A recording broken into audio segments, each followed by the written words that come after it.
के अंदर बैठ गए।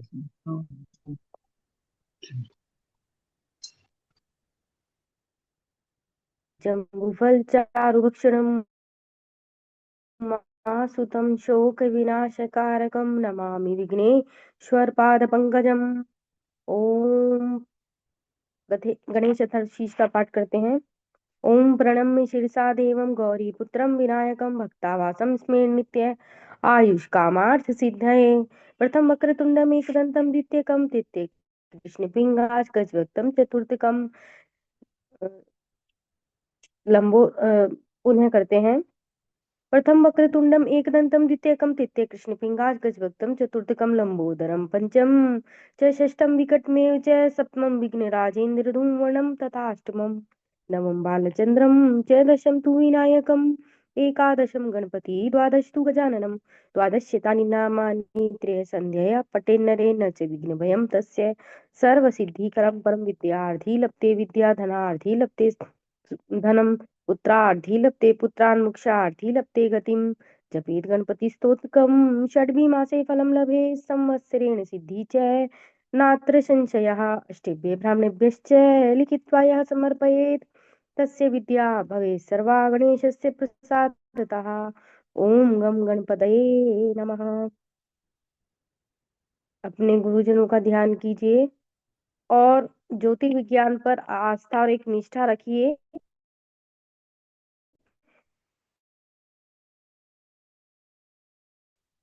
ताकि ये सहज क्रम को आगे बढ़ाते हैं। मैं स्क्रीन शेयर कर लेती हूँ। कल हम केतु देव के बारे में पढ़ रहे थे। उसके हमने जो है कारकत्व को पढ़ लिया था और विभिन्न भावों में फल कथन को हम पढ़ रहे थे। तो अब हम जो अष्टम भाव पर आते हैं वहां उसके फल की चर्चा हो रही थी।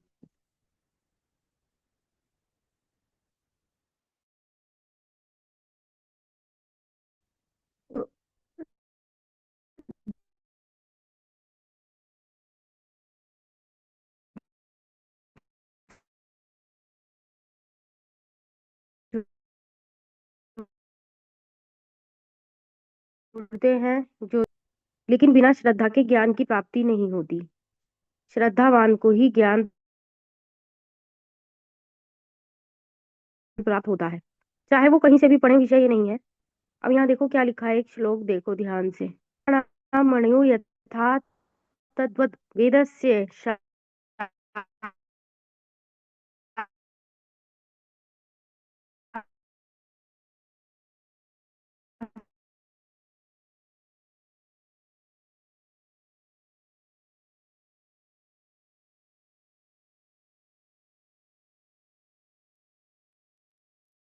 मैम आपकी आवाज ब्रेक हो रही है। मेरे तो कोई हो रही है कि सबको हो रही है? क्या सबको सुनाई दे रहा है? Yes hello. मैम, सुनाई दे रहा है।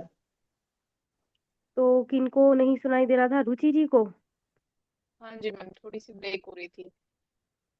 तो हो सकता है नेटवर्क कोई समस्या हाँ हाँ। रही हो। ठीक है, अब कोई बात नहीं, अब जैसे भी स्थिति है ना, अन्य लोगों को हाँ भी जी। सुनाई दे रहा है तो ठीक है, आगे बढ़ते ठीक हैं है। जी।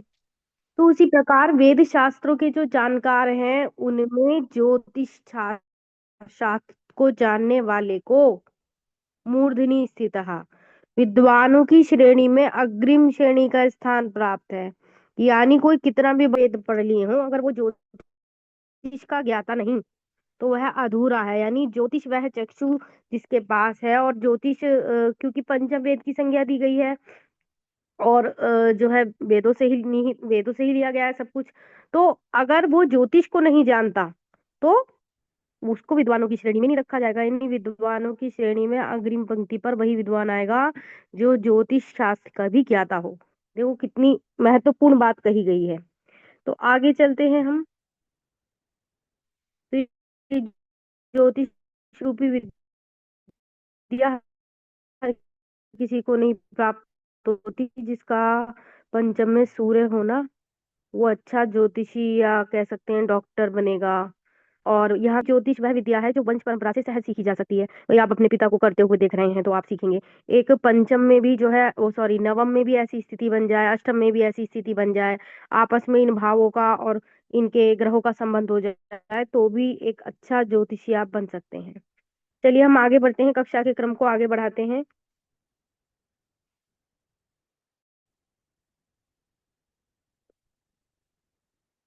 सप्तम का रोगी कुष्ठ रोगी बनाता है, दुखी बनाता है, क्रोधी बनाता है, कामी बनाता है और मतलब क्योंकि केतु से आप एक तरह से कहीं भी केतु बैठा है ना, एक प्रकार का असंतोष है, एक प्रकार की प्यास है, एक प्रकार का अभाव है सांसारिकता का।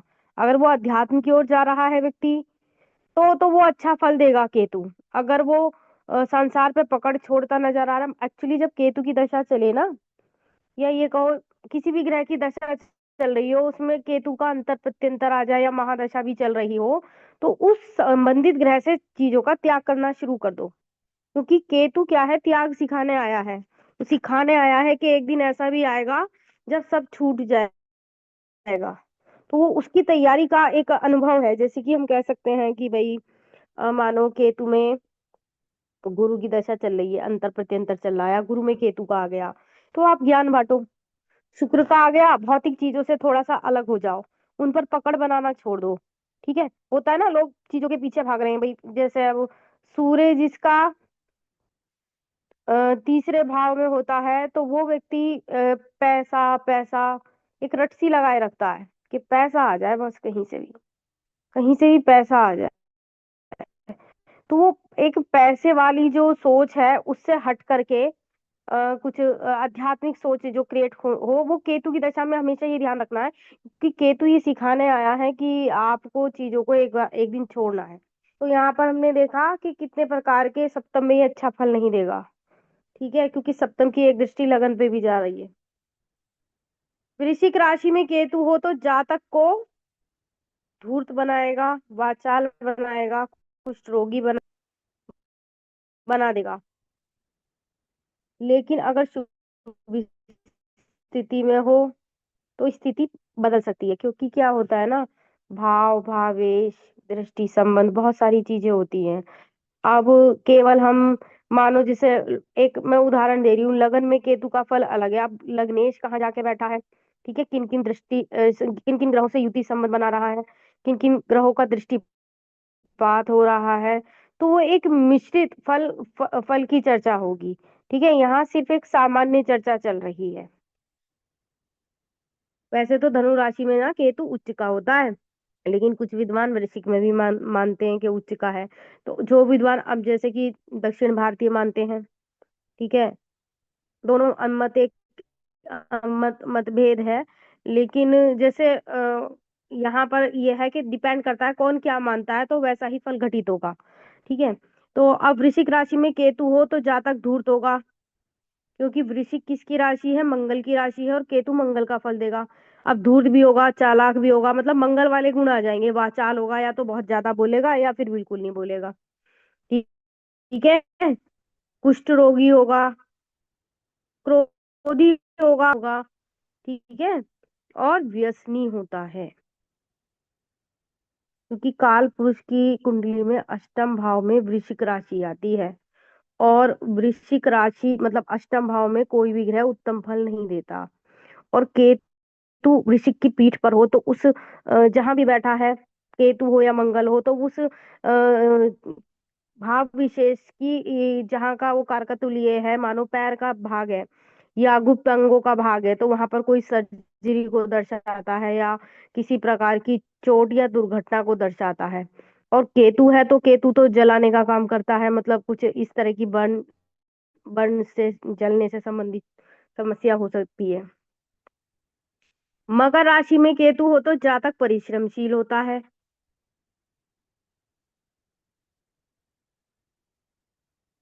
पराक्रमी होता है, जन्म स्थान छोड़कर जाने वाला और प्रसिद्ध एवं तेजस्वी होगा। अच्छा, धनु राशि में केतु हो तो जातक चंचल धूर्त मिथ्यावादी होता है, लेकिन केतु धनु राशि में उच्च का होता है। अब डिपेंड ये करता है, मानो केतु धनु राशि में बैठा है तो हमें ये देखना है किस भाव में बैठा है। ठीक है। और क्या कहते हैं, वो भाव जो भाव का स्वामी है वो कहाँ जाकर बैठा है। फॉर एग्जाम्पल अष्टम भाव में केतु धनु राशि पे बैठा है, अगर भावेश अष्टम का उठ करके छठे में चला गया तो रोग ऋण शत्रुओं पर विजय प्राप्त कर लेगा व्यक्ति। रोगी भी होगा, शत्रु भी होंगे, गुप्त शत्रु, और ऋणी भी होगा। लेकिन क्योंकि अष्टमेश जाके षष्ठेश में बैठ गया और जो कि देवगुरु बृहस्पति है, अब तो वो रोग ऋण शत्रुओं पर विजय प्राप्त कर लेगा। ये इनके इन प्रकार है, अगर लग्नेश मजबूत है तो इस प्रकार से हम फल कथन को देखते हैं। अब आगे देखिए आप यहाँ पर, अब चंचल तो होगा, अगर दुष्प्रभाव है तो ऐसा व्यक्ति, क्योंकि उच्च का केतु है धनु राशि पे, ठीक है, तो उसमें दुर्गुण और अवगुण दोनों होंगे जो केतु के हैं। अब शुभत्व लिए हुए होगा, क्योंकि कहते हैं अपने धन बल को बढ़ा लो तो उसके पाप प्रभाव से बचे रहोगे। अब केतु क्योंकि अशुभ ग्रहों में आता है, जैसे शनि है, राहु है, केतु है, ये अशुभ ग्रह है। मंगल भी एक तरह से अशुभ या क्रूर ग्रहों की संज्ञा दी गई है, और यहाँ तक कि सूर्य भी क्रूर ग्रह में आता है, और शनि शुभ है। ठीक है, लेकिन केतु धर्म का प्रतीक भी है। अगर शुभ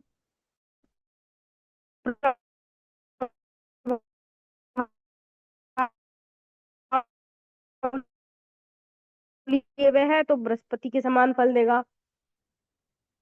अब यहाँ पर है तो व्यक्ति कैसा होगा, परिश्रमशील होगा, पराक्रमी होगा, प्रसिद्धि प्राप्त करेगा। अगर तो वह व्यक्ति अपना निजी स्थान छोड़कर जहां जाएगा वहां कीर्ति भी प्राप्त करेगा, धन भी प्राप्त करेगा, क्योंकि केतु परिवर्तन का प्रतीक भी है, स्थान परिवर्तन का भी है, और मतलब विभिन्न प्रकार के परिवर्तन एक जीवन में बदलाव को दर्शाता है। और धनु राशि का केतु अगर शुभत्व लिए हुए है तो वो मैंने आपको बता ही दिया, तो मतलब व्यक्ति आध्यात्मिक हो जाएगा, पराविद्याओं से जुड़ जाएगा, उसमें वैराग्य घटित हो जाएगा, कुछ धार्मिक कार्य करता हुआ दिखाई देगा, क्योंकि केतु धर्म का प्रतीक है। लेकिन अगर उस पर पाप प्रभाव रहा तो वो चंचल होगा, धूर्त होगा, चालाक होगा, गुप्त कूटनीति से संपन्न होगा, मिथ्यावादी भी हो सकता है।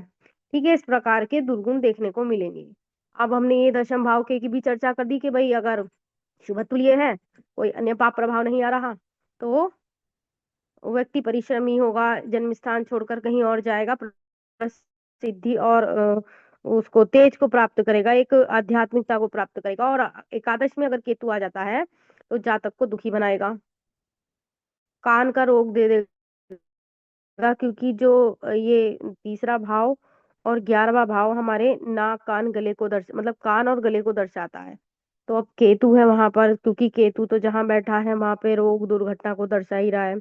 अशुभ प्रभाव लिए हुए हैं तो नाक कान के रोग होते हैं। ऐसे को जिसका बुध पीड़ित है, अगर तृतीय भाव में है या इस वाले भाव में है, 11वें में है, या सूर्य पीड़ित है, तो ऐसी स्थिति में क्या होगा, मतलब जिस प्रकार के ग्रह बैठे होंगे और कुछ साथ में अशुभ ग्रहों के साथ युति बन गई, तो ऐसी स्थिति में व्यक्ति को नाक कान से संबंधित कुछ ना कुछ, मतलब गले और कान से संबंधित, जैसे टॉन्सिल हो गए, या गले में कुछ ऐसा कान का कोई रोग हो सकता है। ठीक है, इस तरह का कान का पर्दा फट गया, इस तरह की समस्याएं हो सकती है। कर्ण रोगी बनाता है, भ्रमणशील, व्ययशील और साधारण रूप से धनी होता है। भ्रमणशील होगा, आप देखना जब केतु की दशा आती होगी ना, केतु किसी भी भाव में बैठा हो, व्यक्ति घूमता फिरता, धार्मिक यात्राएं, क्योंकि धर्म का प्रतीक है, धार्मिक यात्राएं करेगा, घूमने का शौक, उसका एक जगह मन ही नहीं लगेगा।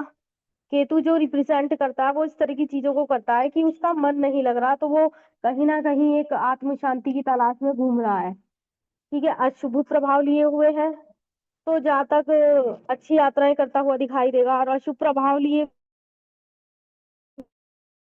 हुए है तो बस वो भटक रहा है। अगर आपको स्क्रीन दिख रही है तो पढ़िएगा जरा 1 मिनट।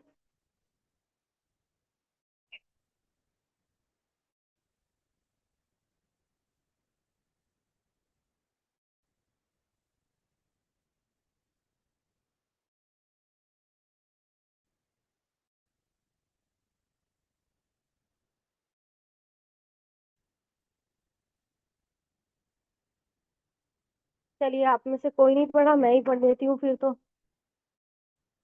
12वां, जो 12वां भाव है, काल पुरुष की कुंडली में मीन राशि आती है। ठीक है। अब मीन राशि भी देवगुरु बृहस्पति की राशि है। खासकर जब बृहस्पति के नक्षत्र में होगा या गुरु की राशि में केतु होगा ना, तो अच्छा फल देगा। अब हम काल पुरुष की कुंडली कुंडली को भी कंसीडर कर लेते हैं, और वैसे भी 12वें भाव का वर्णन है, तो आप समझ ही लीजिए काल पुरुष की कुंडली है। इसमें केतु हो तो जातक परिश्रमी होगा, धार्मिक प्रवृत्ति वाला होगा। ठीक है। अब ये भाग गले का भी है, मुख का भी है, मुंह के रोगों का भी है, और क्या कहते हैं, भोजन नली का भी है, क्योंकि थोड़ा सा इधर का हिस्सा जो लेफ्ट साइड का होता है। ठीक है, तो उस संबंधी कोई कष्ट हो सकता है। अदरवाइज इस भाव में जो है केतु का फल शुभ ही कहा गया है। क्यों? क्योंकि मोक्ष का भाव है। अगर मोक्ष के किसी भाव में बैठ रहा है तो वो सर दर्शा रहा है, खासकर चतुर्थ में, अष्टम में।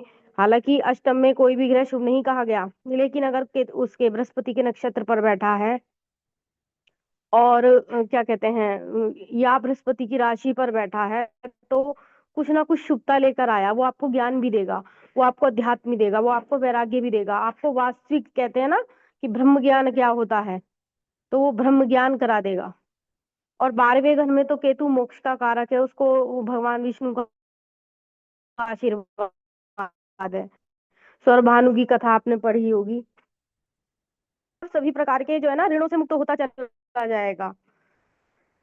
केतु 12वें घर में बड़ा उत्तम फल देता है। ये बहुत ही दुर्लभ है किसी के 12वें घर में केतु हो, देव गुरु बृहस्पति की दृष्टि आ रही हो, रोग ऋण शत्रुओं से निमट रहा हो। मतलब छठे घर में भी ऐसी स्थिति हो कि उसके रोग ऋण शत्रु सब समाप्त हो रहे हो। भाई, ऋण रहेंगे तो पुनर्जन्म में बनेगा, ऋण ही नहीं तो पुनर्जन्म में भी नहीं बनेगा। अच्छा, चतुर्थ का जो केतु है वो व्यक्ति को चीजें मतलब देगी, कि उसे मानव संबंध है तो दूर जा रहे हैं, बच्चे हैं तो दूर जा रहे हैं, जिसका सबका किया है वो सब दूर जा रहे हैं। तो चतुर्थ का केतु व्यक्ति को वैराग्य, अध्यात्म, मतलब धीरे धीरे उसको समझाना चाहेगा कि भाई सब बेकार है, तुम जिनके लिए कर रहे हो अपनी आध्यात्मिक यात्रा की ओर चलो। और जो अष्टम का केतु है वो आपको ज्ञान दे देगा, वो आपको ब्रह्म ज्ञान दे देगा, लेकिन मोक्ष आपको 12वें का केतु देगा। लेकिन अन्य स्थितियों को देखना पड़ेगा, लगन शुभ स्थिति है कि नहीं, उसके कर्म कैसे हैं, कर्मेश को देखेंगे, कर्म भाव को देखेंगे, उसके नवम भाव के लिए हम धर्म बल को देखेंगे, और हम उसके छठे और अष्टम को देखेंगे कि वो रोग ऋण शत्रुओं पर कितनी विजय प्राप्त कर चुका है, क्या वो मोक्ष का अधिकारी है। अगर रोग ऋण शत्रु बचे हैं तो पुनर्जन्म का बंधन उसे खींचेगा ही। तो हमने यहाँ केतु का द्वादश भाव में फल कथन पढ़ा। अच्छा, ये बताइएगा, उस दिन हमारा सूर्य का रह गया था और चंद्र का रह गया था, तो क्या हम वो पढ़ाएं या फिर हम इसी में आगे बढ़े, बताइएगा। क्या आप मुझे सुन पा रहे हैं? जी, सुन पा रहे हैं मैम। जी, सुन पा रहे हैं हेलो। मैम। तो बताइएगा, जी भाव में फल कथन करूं या फिर हम वो जो हमारी उसकी पीडीएफ है ना, आ गई। हाँ, ये जो हमारे पाराशरी की पीडीएफ है, इसमें हमने जो यहाँ केतु का समाप्ति होने पर ग्रहों की दृष्टियां आ गई हैं, और 12 भाव का वर्णन है, और अन्य जो योग इत्यादि हैं वो हम पढ़ेंगे। तो अब आप बताइए, क्या हम सूर्य और चंद्र जो हमारा रह गया था उसका 12 भाव में फल कथन करें या फिर हम यहीं आ जाएं, बताइए। अरे भाई, उत्तर दीजिए। जी मैम मैम, आप पढ़ा बताइए दीजिए। बताइए। क्या पढ़ा बता दीजिए दीजिए। मैम। सूर्य और चंद्र का जो रह गया है उसे बता दीजिए। जी जी, धन्यवाद जी, ठीक है जी। तो मैंने सबको म्यूट किया, और हम सूर्य के फल कथन की ओर चलते हैं 12 भाव में। देखिए, जो सामान्य फल कथन है वो बताया जा रहा है, क्योंकि मैं पहले ही बता चुकी हूँ कि जब हम कुंडली को देखते हैं तो हम लग्न को देखेंगे, हम भाव को देखेंगे, भावेश कहाँ जन्म से ग्रह बैठे हैं उसको देखेंगे, और फिर लड़ना वो अच्छा फलित कर सकता है, या तो जो पूर्व परंपरा से सीखा है वो व्यक्ति अच्छे ज्योतिषी होते हैं। दूसरा, वो कर सकता है अच्छा फलित जिसका बुध कहीं अच्छा है, वाणी भाव में या पंचम भाव में, या कहीं भी बुध की स्थिति ठीक हो, तो वो उसके पास बोलने की स्किल है, वो एक्सप्लेन अच्छा कर पाएगा। क्योंकि कई बार होता है ना, हमें तो सकारात्मक फल कथन करना होता है। पहली बात, दूसरी बात, चीजों को समझने के लिए गहराई से कहीं ना कहीं शनि, केतु, गुरु, इनकी दृष्टि आनी चाहिए, या कुछ ऐसी स्थिति बननी चाहिए। चलिए हम 12 भावों में सूर्य का फल कथन देख लेते हैं।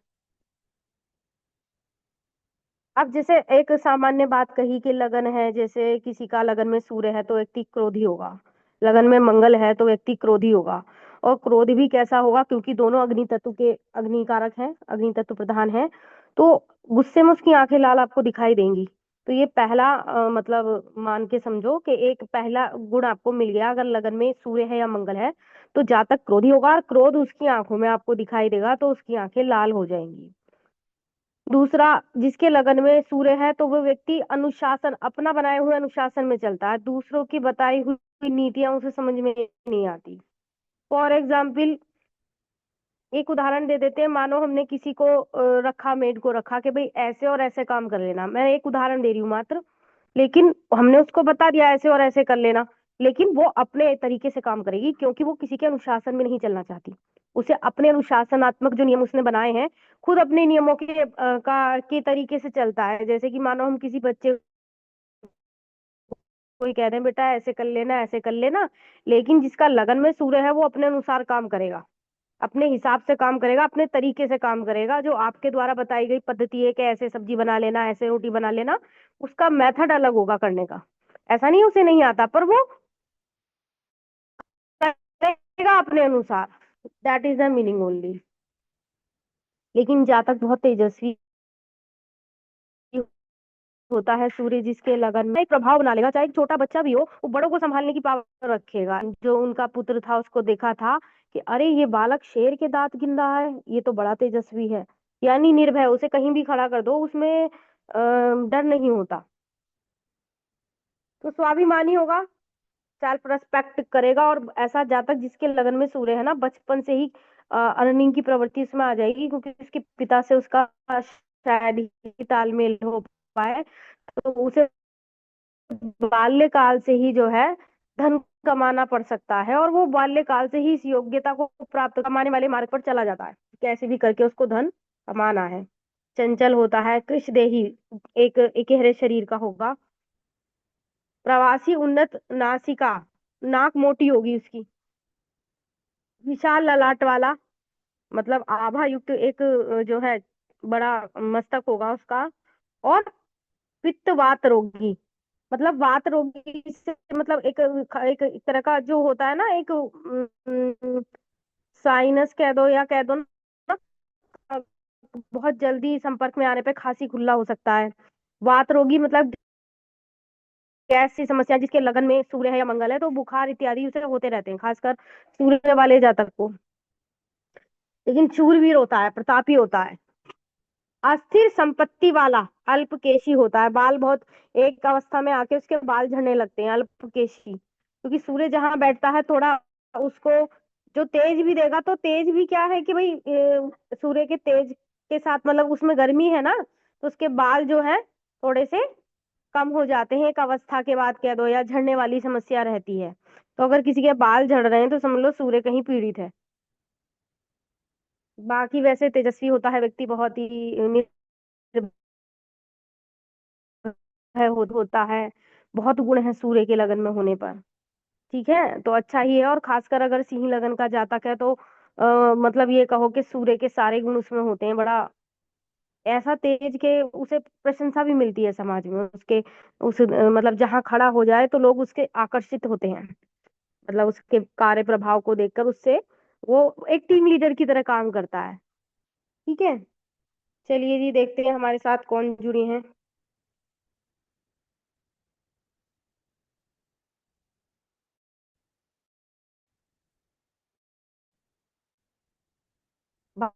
भारती जी जरा पढ़ेंगी दूसरे भाव में फल सूर्य का? नहीं पढ़ पा रही हूँ, चलो मैं ही पढ़ती हूँ। द्वितीय भाव का जो सूर्य है जातक को भाग्यवान बनाता है, संपत्तिवान बनाता है। दूसरे भाव में जो ना सूर्य संपत्तिवान तो बनाता है, लेकिन अगर वो अधर्म पथ से चलेगा तो वो अपनी संपत्ति को खो देगा। जिसके दूसरे में सूर्य हो उस जातक को ये सलाह देनी चाहिए कि भाई तू जो है ना किसी की संपत्ति मत रखना, और धर्म से कमाना। धन लोलुपता, धन का लालच, दूसरे की संपत्ति को हड़पना, तो वो जातक एकदम जो है ना लॉस में जाएगा, उसकी प्रतिष्ठा को हानि होगी। उसे कोई मतलब खासकर ऐसे व्यक्ति की संतान नष्ट हो जाती है अगर व्यक्ति किसी के धन को हड़पता है। तो दूसरे भाव का सूर्य ये कहता है कि तुम धन का लालच मत करो, अपने कर्म द्वारा अपनी प्रतिष्ठा स्थापित करो, क्योंकि एक दृष्टि अष्टम में भी जा रही है। अच्छा, लेकिन भाग्यवान बनाता है, संपत्तिवान बनाता है, अगर परिश्रम करता है तो अपने परिश्रम के बल पे वो संपत्ति अर्जित करता है।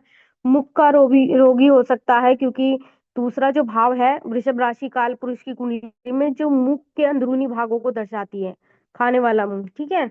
और एक नेत्र भी हमारा ये जो राइट आई है उसको भी दर्शाती है। अगर सूर्य यहाँ पीड़ित है पर, ठीक है, तो ये आंख, अगर सूर्य यहाँ पर आके पीड़ित हो गया या यह भाव, तो आंख पे भी चोट चपेट लगने का खतरा बना रहता है।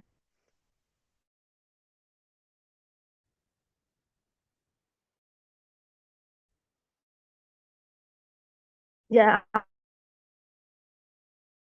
आप देखना जरा, जो लोग बूढ़े हो जाते हैं ना,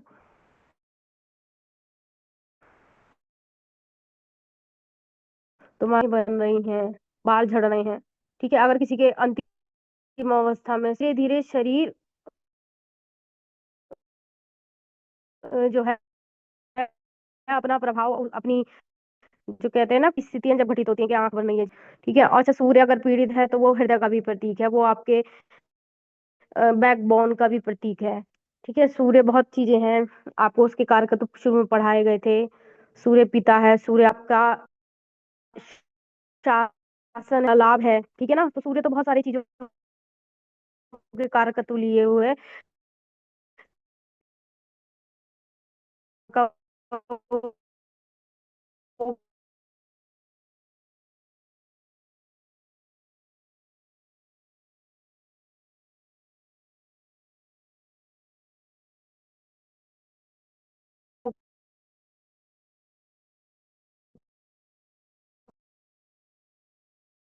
कारकत्व लिए हुए है उसमें। अब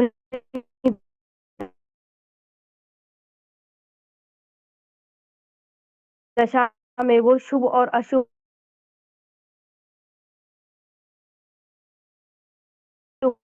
फल,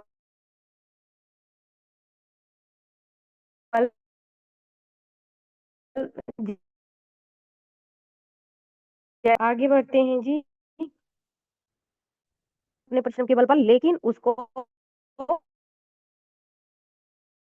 धन भाव का जो सूर्य है, सरकार से सम्मान प्राप्त होता है ऐसे व्यक्ति को। अगर अच्छी स्थिति में है तो उसे सरकार से कोई ना कोई लाभ होगा, चाहे मानो व्यक्ति कुछ भी ना करता हो, आ जाओ चलो गाड़ी में व्यक्ति से कोई ना कोई लाभ हो जाएगा। सरकार से संबंधों के कारण है, भाई बहन दूसरा जो, और यदि वहां पर सूर्य के साथ बुध बैठ गया, क्योंकि सूर्य जहां बैठा है वो अपना अग्नि तत्व का प्रभाव तो दिखाएगा, तो उसके गले संबंधी टॉन्सिल संबंधी कोई कष्ट हो सकता है।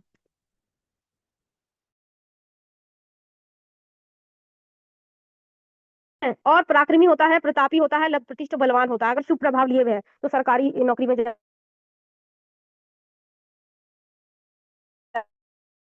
सकता है, सरकार से लाभ प्राप्त कर सकता है। और पीड़ित प्रभाव को लिए हुए है तो भाई बहनों से दुखी भी होगा, नाक कान गले संबंधी रोग सताएंगे, ठीक है। तो इस तरह की स्थितियां देखने को मिलती हैं। लेकिन अगर शुभ स्थिति है तो अपनी मेहनत के बल पे वो सरकारी पोजीशन को प्राप्त कर लेगा। आ जाइए चौथे भाव के सूर्य पर। जो चौथे भाव का सूर्य है जातक को सुंदर बनाता है, किंतु कठोर बनाता है, पितृनाशक बना और गुप्त विद्या प्रिय, वाहन और सुखहीन होता है। अब चौथे भाव में, क्योंकि जो काल पुरुष की कुंडली के हिसाब से देखें तो चौथा घर चंद्रमा का है, और चंद्रमा के घर में सूर्य का आ जाना अच्छा नहीं माना जाता, क्योंकि जो भाव है सुख का भाव है। अब सूर्य यहाँ बैठ जाएगा तो अच्छा फल नहीं देगा, माता पिता से संबंध खराब नहीं मिला, उसे घर में रह के सुख नहीं मिल रहा, तो ऐसे बच्चे दूर ही चले जाते हैं। ठीक है, और दूर चले भी जाएंगे तो वो अंत में, मतलब ये कहो, जैसे कहते हैं ना आजकल के बच्चे तो विदेश चले गए जी, आया ही नहीं बच्चा, तो ऐसी स्थिति क्या कि उसे वृद्धावस्था में भी माता पिता की सेवा करने का सुख प्राप्त नहीं होता। तो चौथे भाव में बैठा हुआ सूर्य और 12वें घर में, ये दो चीजें आप ध्यान रखिएगा, बहुत ही बुरा फल देता है, मतलब कह सकते हैं आप। यहाँ देख लीजिए, लिखा हुआ भी है कि जातक, क्योंकि लगन में, हालांकि पाराशरी नियम कहता है कि केंद्र में बैठे हुए जो ग्रह है, अगर क्रूर ग्रह है तो अपने क्रूरत्व को त्याग देंगे, यानी उस अशुभ प्रभाव को त्याग देंगे, उतना शुभ नहीं करेंगे लेकिन शुभ कहेंगे, ऐसा नहीं कहा गया। तो वहां पर सूर्य को अगर हम देखें तो चंद्रमा के घर में सूर्य और चौथे भाव जो कि सुख का कारकत्व लिए हुए है, सुख का भाव है, तो वहां पर अगर सूर्य बैठता है तो जलाता है उस भाव को, मातृत्व सुख नहीं देता, माता से वैमनस्य करा देगा, पिता से वैमनस्य करा देगा, माता पिता के संबंधों में मतभेद करा देगा, और यहाँ तक कि जातक अपने माता पिता से दूर रह करके दूर चला जाता है, और फिर उन्हें उसे सेवा का अवसर भी नहीं मिलता। और यहाँ पर लिखा हुआ भी है, भाइयों से भी वैर संबंध रहता है। ठीक है, गुप्त विद्या, वैसे उसको विद्वान बना देगा जातक को। ठीक है, और वाहन का, मकान का, माता का सुख से वंचित कर देगा, माता पिता के संबंधों में मतभेद कर देगा। तो यहाँ का सूर्य अच्छा नहीं कहा गया। आगे चलते हैं, पंचम के सूर्य को देख लेते हैं। जो पंचम का सूर्य है, अगर अच्छी स्थिति में है तो व्यक्ति अच्छा डॉक्टर हो सकता है, चिकित्सक हो सकता है। पंचम का सूर्य अगर अच्छी स्थिति में है, मतलब कोई पाप प्रभाव लिए हुए नहीं है, तो व्यक्ति, ऐसे लोग एस्ट्रोलॉजर होते हैं, ऐसे लोग ज्योतिषी होते हैं। अगर उसमें मंगल राहु केतु शनि का कहीं मिश्रण है तो तांत्रिक हो सकते हैं। अगर नवम में शुक्र और चंद्र बैठे हैं तो ऐसा व्यक्ति आयुर्वेदक भी होता है। नवम का भी सूर्य और या चंद्र शुक्र की युति व्यक्ति को, चंद्र और शुक्र एक कॉम्बिनेशन है इस तरह के रसायन का जो आयुर्वेद से संबंधित है। ठीक है, तो नवम का चंद्र शुक्र भी व्यक्ति को एक आयुर्वेदक चिकित्सक के रूप में अच्छी पहचान कराता है। और पंचम में सूर्य की स्थिति अच्छी हो तो बहुत अच्छा है, दशम में सूर्य की स्थिति अच्छी हो तो बहुत अच्छा है। ठीक है, तो अब यहाँ पर आपको बताया गया कि सूर्य, अच्छा एक चीज और है, पंचम का सूर्य ना व्यक्ति को एक चिकित्सक तो बना सकता है, अगर अच्छी स्थिति में एक एस्ट्रोलॉजर भी बना सकता है, पर ऐसे लोगों की संतान कम होती है।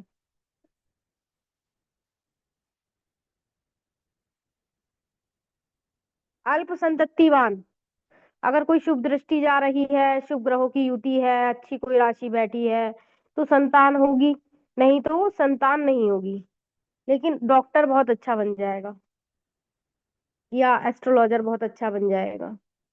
बुद्धिमान होता है व्यक्ति, सदाचारी होगा, रोगी होगा, क्योंकि मतलब रोगी से मतलब अशुभ प्रभाव लिए है तो व्यक्ति रोगी होगा।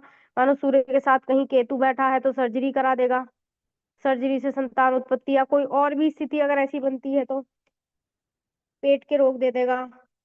ठीक है, दुखी होगा, शीघ्र क्रोधी होने वाला और वंचक, मतलब उस उतना लाभ नहीं मिल पाएगा उसको जो उसको चाहिए। मतलब इसको आप ऐसे कह सकते हो कि एक तो सप्तम का जो सूर्य है और एक पंचम में जो सूर्य है ना कुछ लाभ से वंचित करा देता है। जैसे कि हम कहते हैं कि आप मानो किसी शादी समारोह में जा रहे हैं, पता चला खाना ही खत्म हो गया जी, अब जो ठंडी कचौरी पड़ी है चलो उसी को ही खा लो, ऐसी, मतलब मैंने एक एग्जाम्पल दिया। आगे बढ़ते हैं।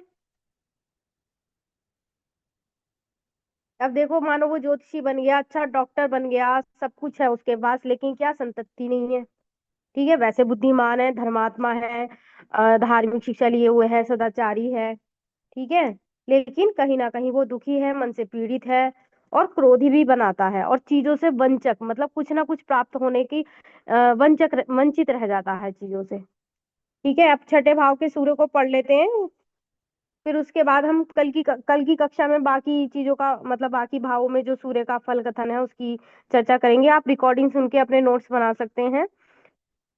छठे भाव के सूर्य को देख लेते हैं। दीदी छठे भाव शांति में पाठ सूर्य, हाँ मैम 38 हो गए, शांति पाठ करिए। बच्चे थैंक यू मैम रिमाइंड कराने के लिए, थैंक यू हाँ मैम।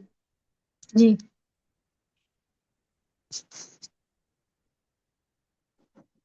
बोलो हाँ दीदी। जी, हाँ जी, बोलिए मैम। हाँ। ओम सर्वे भवन्तु सुखिनः, सर्वे सन्तु निरामयाः, सर्वे भद्राणि पश्यन्तु, मा कश्चित् दुःखभाग् भवेत्। ओम शांति शांति शांति। सभी को जय श्री जय श्री कृष्ण। कृष्ण, शुभ रात्रि, आप सभी का जय मंगल श्री हो। कृष्ण। जय श्री कृष्ण। पुनः मिलामः।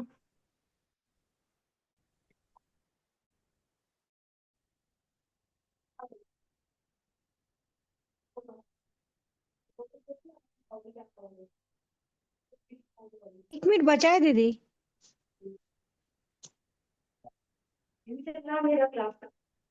अबे यार, एंड ही नहीं हुआ। एक मिनट टाइम है। मैं क्लास को ही एंड कर रही हूँ, दरअसल कोई आ